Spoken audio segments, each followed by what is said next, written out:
Welcome to the Del Walmsley Radio Show. Del challenges the status quo, questions everything, and empowers you to return to your core beliefs to make your life better. If you're ready to hear the truth and get your roadmap to the lifestyle you really want, the next hour will change your life. And now, your host, self-made millionaire, national award-winning investor of the year, CEO and founder of Lifestyles Unlimited, Del Walmsley. Welcome to the Del Walmsley Radio Show, where the hype ends and the help begins. I'm your host, Del Walmsley, and as always, we're working on your financial freedom. Today, we're here with Tell Del Tuesday. With us today is a couple out of Dallas, Texas, Shannon and Leland Hernandez, and they're going to share with us their experience. Welcome, guys. Hey, how are you? All right, who wants to pick this up and start with the story of how you guys discovered that you wanted to be entrepreneurs? Where did that start at in your life? I'm going to let Leland take that one. Sure. So I guess it actually comes back from my family lineage. My great-grandfather actually had the largest Mexican grocery store in Dallas during the 1920s, and that kind of stemmed from that. My dad had his own business. He passed away early, and I didn't get to inherit that, so then I kind of thought everything was over. Long story short, I actually was in commercial real estate as a tenant rep for a while, and then ended up working with my godfather doing electrical and AV work, so installing TVs, media rooms, smart homes, that type of deal. And then I am currently with a lighting manufacturer's rep, but I've kind of always done entrepreneurship and been a self-employed person. And, once I met my wife and realized kind of what we had, we took a different avenue. And so that's how I got into being the entrepreneur on my end. So, Shannon, on your side, how do you see this? Yeah, so when Leland and I got together, he first told me about styles and just, all the good things that it could be for us. And I had been in real estate since I was born, because my grandpa and my mom were both heavily involved, and my mom still is heavily involved in real estate. And so it was just kind of like in my blood, so to speak. And Leland was really the one that said, hey, we could do something more with this. And I was like, I don't know, maybe we can, but let's kind of sit on it for a little bit. Well, I'm glad we didn't sit too long, because now that we've gotten involved in lifestyles, we've really taken what I have and what Leland has, and really, grown it exponentially. Well, who came up with the condos? I guess the story on your bio here starts with you owning 4 condos. Where'd those come from?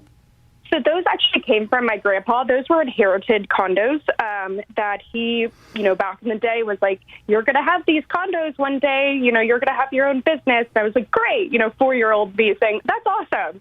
And so those were inherited. And as I've gotten older, of course, and as we've learned through the Lifestyles way that condos just really aren't the best. And they really aren't in most situations, I would say. And so over time, we've been trying to sell them off, but that's where they came from.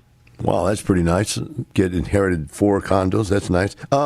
Obviously, you inherited them in what I think I read was they were paid in full, right? Correct. So they're making money then. It had to be if they're paid in full, making some money. Yes, they are. Yes, okay. They were, and I guess you could say still are.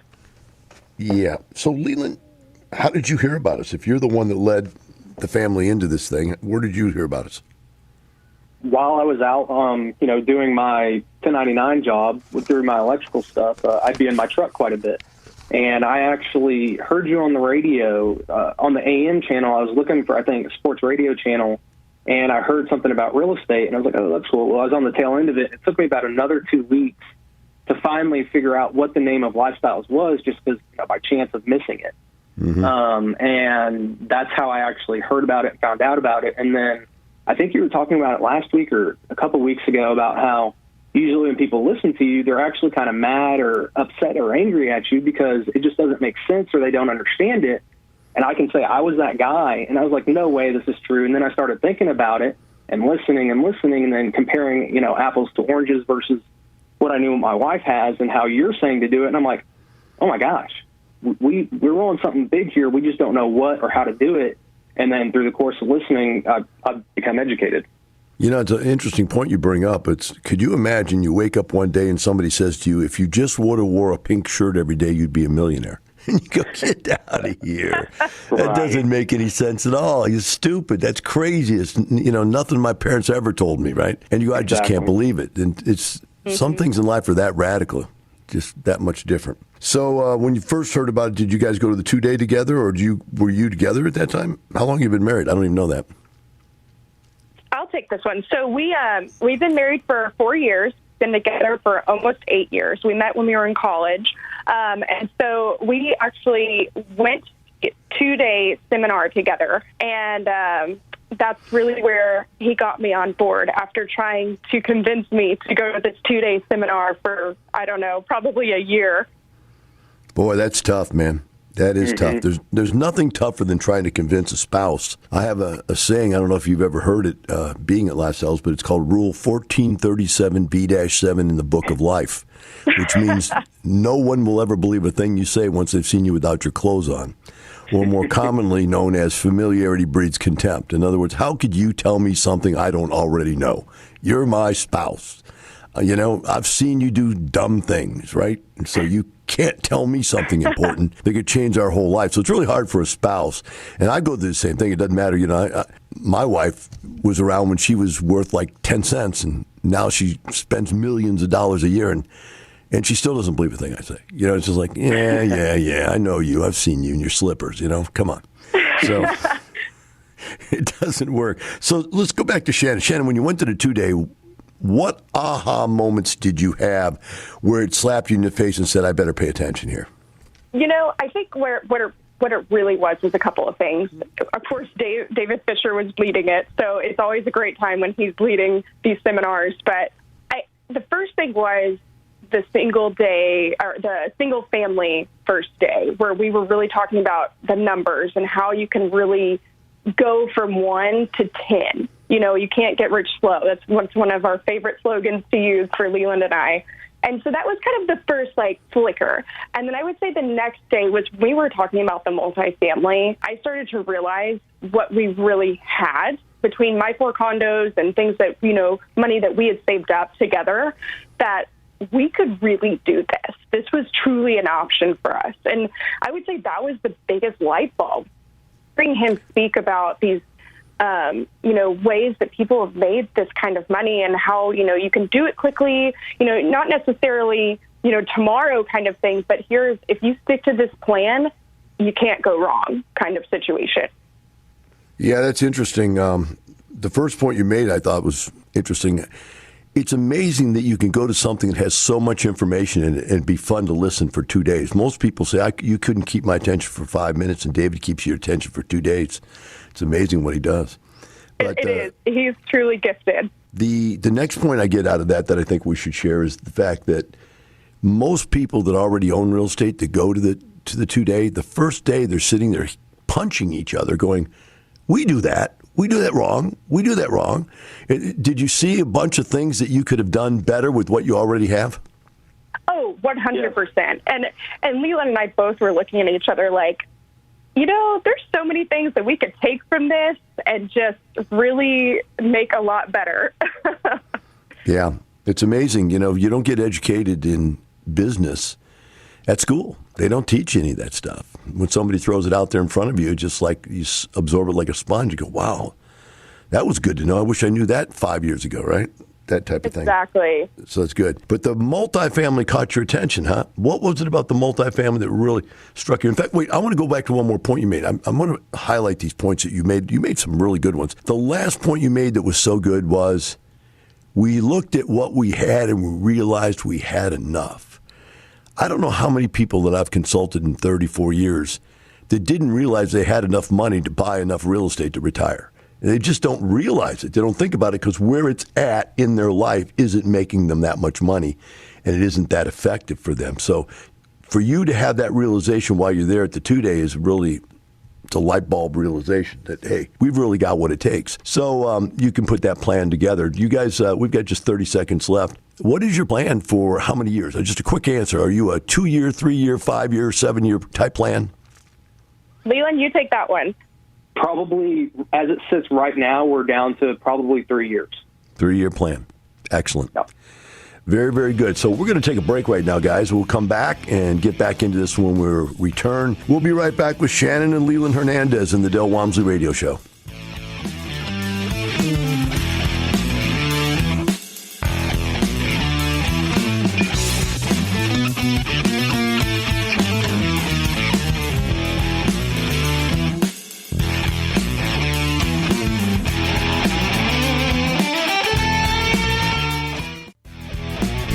Welcome back. Now here's some more unconventional wisdom to set you free from the man on a mission to retire America, one person at a time, Del Walmsley. Welcome back to the Del Walmsley Radio Show. With me here today on Tell Del Tuesday is Shannon and Leland Hernandez, and they're talking about their membership here. They've been a member since 2017. And when you guys first showed up and took the 2-day, Shannon, what was it about the multifamily? And Leland, you can jump in here if this is something you rather kick, but what is it about the multifamily that captured your attention? I'll do just something short. I mean, really what it was just the sheer scale that you could do and make a business out of it and make, of course, a really good living while doing it. I'm sure Leland has his thoughts on it, too. Yeah, so kind of what you went back to, the aha moment on the single family, I was always confused, or I couldn't figure out, or I didn't know how you could go from one property to 2 to 4 to 6 and keep growing. Well, through the 2-day, I found out how they do it. And when you do the 1031, you can basically go for a 2-for-1, which is sell the property, do the 1031 tax-free exchange where you defer all your taxes. And that's what we ended up doing on one of our properties. But then on the multifamily, it was the scalability for sure, and how you basically can build the system big enough to where you just kind of tell people or help people figure out, hey, here's what happens next. They go do it, and you just kind of sit back. And that was, for me, I was like, that's what I want. That's what we need to get to, because we don't want to work for the rest of our lives. Yeah, the problem with having a great business like your father had, a grocery store business, is what we call a turnkey business, which means if you don't get there every day and turn that key and open that door, it doesn't make any business, right? So you've got to work that business, although you could eventually get to the point where you work on the business, not in it. But if you start with that in mind, start with the intention that we're going to build businesses that we don't work in. Hey, I'm not a plumber, I'm not a painter, I'm not any of those things. So if I just build that business knowing I'm not going to do those things, then you put those costs in and it makes it easy for you. So you started out, when you came out of the 2-day, tell us what your approach was. Because you've got a mixture of things. You've got 3 single families, which I think you sold one of your condos to get, and you've got multifamily passive deals. Fly on the wall, when you guys walked out of there, what were you saying to each other? What are we going to do? Yeah, so I'll take this one. So we actually went out of there, and our number one rule / thought process was we aren't asking for help from anybody else. So on the first deal, after the 2-day, we used 100% all of our own money. So that way we could say we went out there and did it on our own, prove the concept, and make sure that this is actually a legit thing. And we ended up getting into the deal. Shannon actually was the one who gave the okay to go move forward. I was a type B on the numbers, where I was just doing the analysis paralysis, and she finally goes, then why are you saying no? And she was the one who actually accepted it and went forward. And that's how we actually got into it. But we were gung-ho for sure doing single family, because we wanted to, like I said, get our feet wet and prove the system works. And then from there, it's been gangbusters. Excellent. Shannon, how about you? What was your driving force the day you walked out of there? I think it was a lot of things. It was the first, of course, out of all of it, was the fact that we just wanted to better our lives. We wanted to see ourselves not have to work 9 to 5 for the rest, the next 50 years. It's just not who we are in general as people. We were like, no, we're not doing this. And so we took the plan that was given to us, and immediately started reaching out and looking for deals through, the email blasts that were coming through. And the first day, or not the first day, but later on, there was deals that came through for a house down in Dallas. And I said to Leland, I was like, we're doing this. I was like, we're doing the numbers. He's checked the numbers. I've done the numbers. And I was like, this is it. I was like, pull the trigger. Let's go. And so, that's how we've gotten going. And just doing that that first one took that initial fear of, oh my gosh, could we fail? Because now that we've done that first one, it was like a rinse and repeat for the rest of them. Okay, so you've done 3 single families so far? Four actually. 4 single. Yeah, 4 technically. 4 of them. Okay, your notes only said 3. That's interesting. So let's talk about the single family houses. What kind of cash flow do you have on those?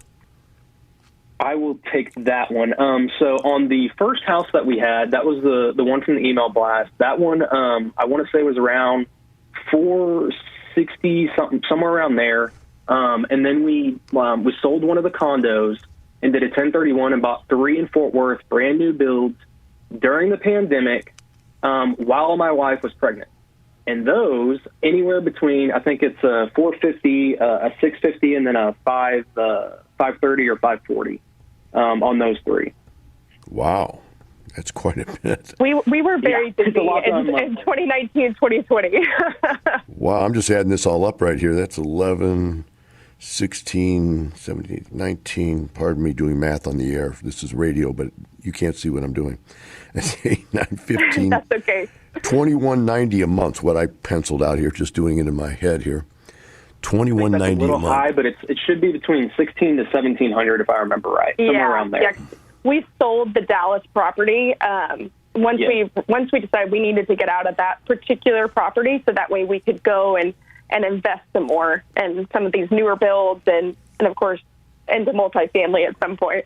I got you. Okay, so that's why it's lower. All right, so let's talk about getting into the multifamily deals. When did you start doing that? We did that at the beginning of, I believe, 2020. We had a conversation with our mentors, specifically Alex Clark in the Dallas office, and basically kind of told him where we're at, what we're looking to do, what our situation is, and he basically gave us the first steps of what we needed to do. And I was under the impression that, type A personality of wanting to just go, except when it comes to numbers, I'm type B. So I was thinking that we were going to be able to go out there and sell the other condos and it'd be all dandy. He kind of had to reel me in a little bit and say, that's wrong. And, I had a gut check, and he told me basically through the education that I'm finding out that it's better if we go passive on a few deals first, so that way we have a better track record. So when we go to purchase our own as an IRO, the banks, when they look at us, they say, oh, you have multifamily experience now. You're not so green, and it helps us on the lender side. I've never understood that either. I just swear. I've had arguments with bankers for years. So why is it if someone's a passive in a deal, they get credit towards being an owner of a multifamily? But they give it to them. They say that adds credit to your resume, which is pretty interesting. Okay, so you did the passive. Let's talk about the passive. How did you decide which passive deals to get into? Twofold. Number one is that we are on the younger side of our age. I'm in my 30s and Shannon's in her 20s. Young 30s for me. And so we don't necessarily need the cash flow for a yield play right now. So we actually chose to do a value play. Yes, they're harder to find in today's climate, but we were fortunate enough to find 2 of them, and both of them, we spoke with the leads and just had good conversations, felt comfortable about. Well, we got to go to a break right now. We're going to take a break. We'll be right back with Shannon, Leland, and the Del Walmsley Radio Show.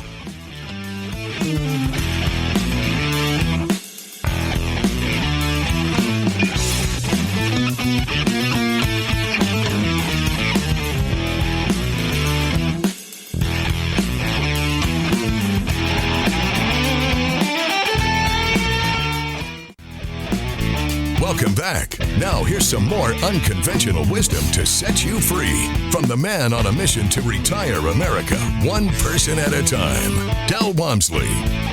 Welcome back to the Del Walmsley Radio Show. With me here today is Shannon and Leland Hernandez out of Dallas, Texas. And as we went to break, we were getting some information about how they decided on which multifamily deals they were going to go into. So you were going into how you picked your deals. I'd like to hear more about you picking the type of deals that you were picking. Sure. So kind of what I was saying is that we're on the younger end of our age, so we don't need the cash flow immediately since we are also working W-2 jobs. So we chose to go towards more value plays, which ultimately should everything going as they plan, should allow our money to grow quicker and not take as much cash up, in hand throughout the year. But this way we can build our reserves to go into IRO and develop our funds for the down payment. And then the way we kind of chose who we went with was, number one, it had to be a value play for us. And then number two, researching the leads, talking with the leads, and, basically proving their track record and something that we're comfortable with. And then we'd go into the numbers on the deal to make sure that it all seemed plausible and that they could actually perform on what they're saying they're going to do. What kind of time amounts to do the turnaround on these value plays? Are you looking at a hold period of how long to get these things turned around? Sure. So we have the smaller one that we're in is a 35 unit in East Texas, and it is, I believe, projected to sell in 2 to 4 years. And then we have a 236, I think that's right. It's 200 plus unit in South Dallas that we're in that is looking somewhere between the 2 to 5 year, potentially with doing a cash out. So that way we get our money back, but then continue to hold the asset. Okay. So those are two pretty long-term views to be taking. And you said you had a 3-year plan. Is that coincide with when those deals are going to flip? It does. And again, everything that we've looked at is super conservative. So that's why when they say 2 to 4 or 2 to 5, in actuality, from what we're seeing so far, it looks like it's probably going to be about 18 months to possibly 2 years to where we're going to get the majority of our money back. And that money wasn't necessarily designed to be used for the IRO down purchase. So that's really probably what we're going to use to just continue to, as a passive, but just continue to grow our funds in the passive deals. That's interesting. So you've got other monies set aside for when you buy your first IRO. What kind of IRO are you thinking about buying? What size? Right now, just based on our net worth, probably somewhere between the 8 to 15 unit. Everything, depending what's out there, that's probably where we're going to land at. The prices in Dallas are going up radically right now, so you should have some really good capital gains on the two deals you're in. The stuff that you're looking at 8 to 10 units, that's a really easy number of units to turn around if you can get your hands on a small set like that. And those should be very, very easy to turn around. I mean, I have an old saying, there's got to be 20 crazy people out there somewhere. So, if you got something less than 20 units, you got 400-unit apartment complex, you raise your rents $100 a door, you got to go get 400 people who are willing to bite that bullet, right? But if you get 20 units or less, there's 20 people somewhere that are willing to pay $100 more than what your tenants are paying right now. And so They're pretty easy to turn those little things around. What's your timetable on that purchase? We are hoping my goal is by the end of 2020, if not first quarter of 2021, to have that purchase. You mean 2022? I'm sorry, 2022. Yeah, sorry, my years are messed up. Yeah, don't worry. When you get my age, man, you just can't remember what day it is even sometimes. So you miss a year, that's just a year. What do you guys think is going to be the logical outcome of this? Have you thought that far down the line yet? I mean, you're so young. I know I started when I was in my 30s, early 30s, so it's pretty similar. What do you think the outcome is if you keep doing this stuff?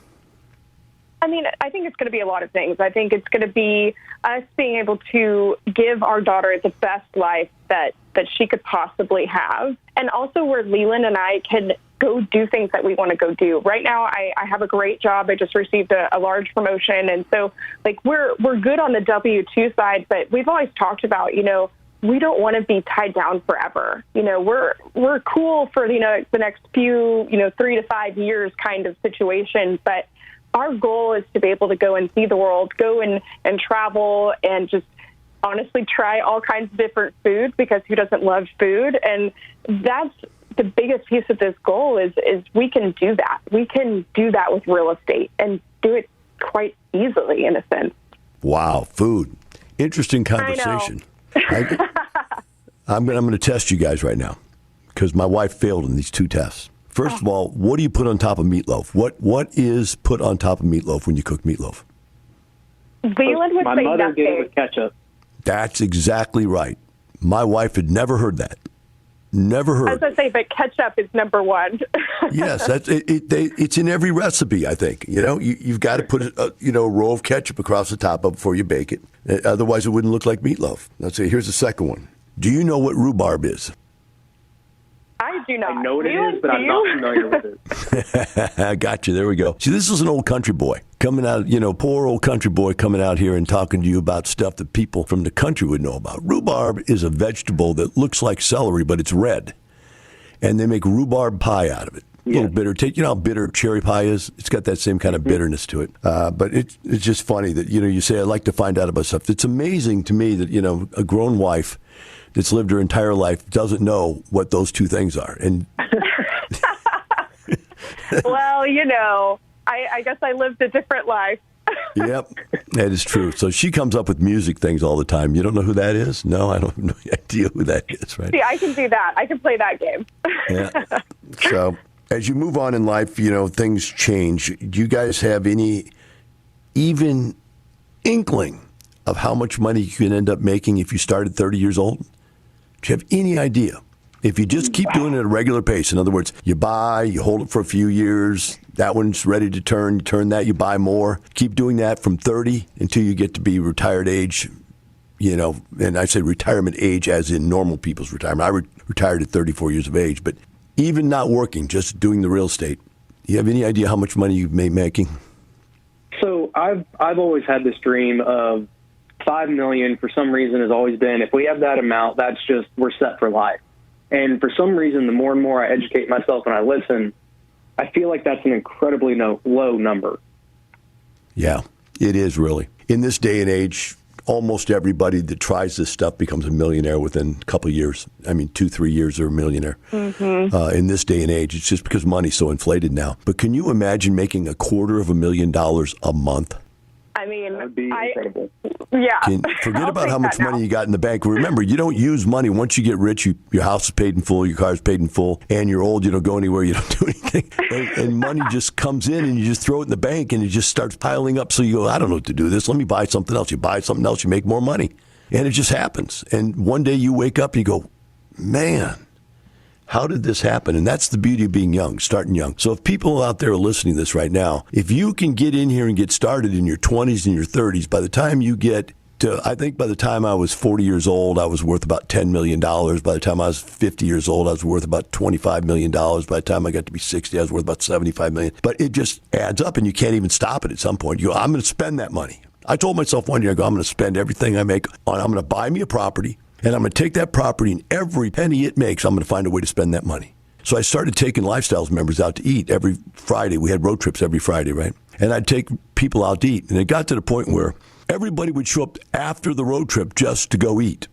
And I was paying, 400 people showing up because I knew Dell was paying. And I go, I'm done. That's it. No more. No more. It's over. So then I tried to buy a motorhome, and I go, I hate motorhomes because you got to take care of them, and you got to clean them, and you got to drive them, and you got to. I tried to buy a yacht, and the other thing with motorhomes, everybody in motorhome parks are old. And I tried to buy a yacht, and everybody owns a yacht is old, and you got to clean them, and you got to take care of them, and on and on and on. And what's funny is that what you're going to realize very quickly, and the point I'm getting to, is that your ability to produce is going to exceed your desire to have at a very quick pace when you start as young as you guys are. So let's take a break. We'll come back and finish this off with Shannon and Leland Hernandez. We'll be right back to the Del Walmsley Radio Show.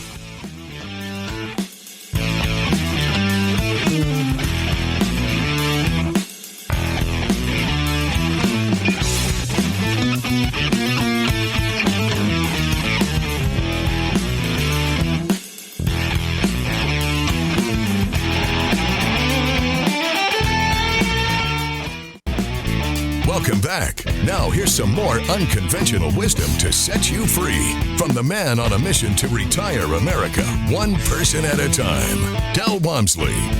Welcome back to Del Walmsley Radio Show. With me here today on Tell Del Tuesday is Shannon and Leland Hernandez out of Dallas, Texas, and they started in 2017 Lifestyles, and they've already done very well. They've got 4 houses, 2 condos, and 2 multi-family deals that they're in. And guys, as we come back here, I'm going to take you a different line of thought. You said that your parents, both of you, were entrepreneurial on their sides.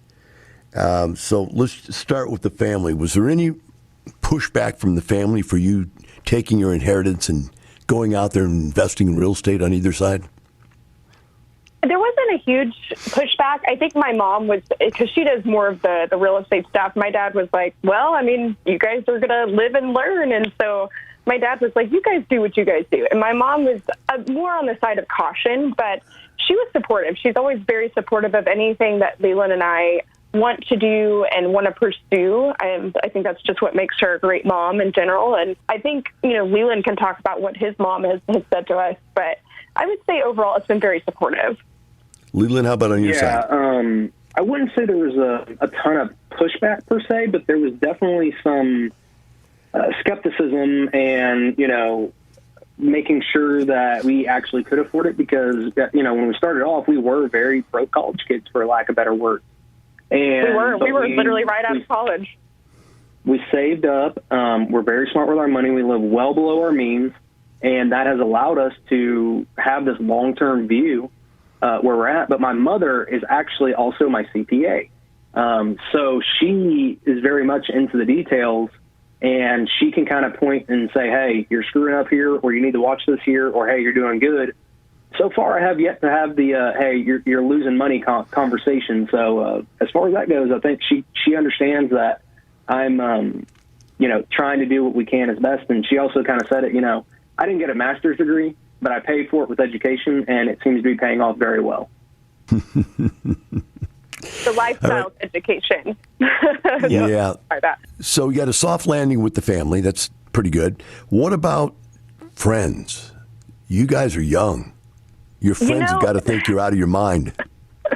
It's funny. We actually, there's very few that we talk to our friends about when it comes to real estate because most of them just can't get the concept, which is, I think, the biggest thing, the biggest hurdle that we face right now is we don't have a whole lot of people we can talk to about it that get it and that get our mindset and how we can do it. Leland, I think you have some things to say about that too, because I feel like you had conversations with your friends. I have one friend in particular who wants to go into business together, and I said, that's great. We'll set up the account, get everything going. I go, we'll put, a few 10,000 each, and we'll go start with one house, see how it goes, go from there, and if everybody still likes it, we'll go from there. That was 2 years ago, and I still have yet to see that happen, and I love the guy to death. He's one of my absolute best friends. He was in my wedding, love him. But it's just one of those that until you pull the trigger, nothing's going to happen. And I'm one of those that I kind of pull the trigger too quickly, but that's where it kind of balances out with my wife, is that she kind of reins me in a little bit, and we move forward at a correct pace for us. And, the friends, that's what it is. But my sister, though, she wasn't necessarily with it, but she has actually rented out her house, and they're doing quite well with it. And they aren't a part of Lifestyles, but she actually calls myself and my wife and my mother-in-law sometimes to get, our opinion on real estate stuff. So, it's one of those that it's kind of becoming a family affair now. Yeah. Let me ask you this, just as a member. You started in 2017. We were still open in 2017, right? Yes. Yeah. So when you first came in, were you surprised how open everybody was about their personal finances? Absolutely, and I even tested that, and I was, I guess, my wife would say, a little too forward or too questioning, but I'd always ask, the hard details. Hey, what do you make a year? What are your returns? Ask them the personal stuff, and I have yet to have someone say, I'm not going to share that information with you. Yeah, everybody's so open with their information. Well, the sad part about COVID is that, for us anyway, we still have members. We're still signing up members. We're still buying real estate. We've not slowed down at all. But there's no contact. And that's what many, many people found they got as much out of this as what you were just talking about, a social event, to have other people to talk to, about that which you're interested in, right? Absolutely. Yes. So luckily for us guys, we're opening back up again now. So We are super so excited. excited. won't be long now. We're just getting the details taken care of, and the doors will open and the meetings will begin, and everybody will be back to sharing all those juicy details about the great deals they're doing. What's next for you guys? I think the IRO? So the next thing that's coming up is the IRO for us. Leland, hopefully we will be able to have him doing real estate full-time by the end of 2022. I think it would actually be closer to mid-2022, but we're getting really, really close. So that's going to be a huge life change for us, but in the best way possible. And then I think, going from there is just really enjoying the life we have with our daughter and, friends and family, and getting back to this, normal world that we need to see, and really looking forward to everything that we can get involved in lifestyles again. I mean, I know that everybody keeps saying it, but all of us lifestyles members are just, we love being together. We love, getting together and talking. And I know that we're all really looking forward to that. Any puppies, any cats? We have two. We have two dogs. We have a German short-haired pointer. His name is Toby. And we have a little dachshund named Sadie. I'm laughing because my wife just cares about. My wife just adopted a dog. She found a dog, and we got 6 cats. So these 6 cats are like, "What are you doing bringing this dog in here?" But the dog loves them. She chases them around, has fun with them. They have a great time. Well, guys, I really appreciate you coming on and sharing your story with us, and I look forward to following up. You guys going to go to the expo this year? Heck, yes, we are. We are so excited about it. Yeah, it's going to be in Dallas there, so you guys are going to be right there. It'd be easy for you. I'll be up there for the whole time, so you guys can run into me and we can spend some time together. I'd like to put a face to a name. Absolutely. We will be there. All right, great. For the rest of you out there, remember this. Whether you're Shannon, you're Leland, or you're Del Walmsley, we're not doing it for the money. We're doing it for the lifestyle. Have a wonderful day. We'll see you tomorrow. The information and opinions you hear on the Del Walmsley radio show are those of the host, Del Walmsley, his guests, and his callers, and do not necessarily reflect the opinions of this station, its affiliates, its management, or advertisers. The Del Walmsley show is for entertainment purposes only. Please consult a professional regarding your personal investment needs. Nothing presented on the Del Walmsley show constitutes an endorsement, recommendation, offer, or solicitation to buy or sell any product or security.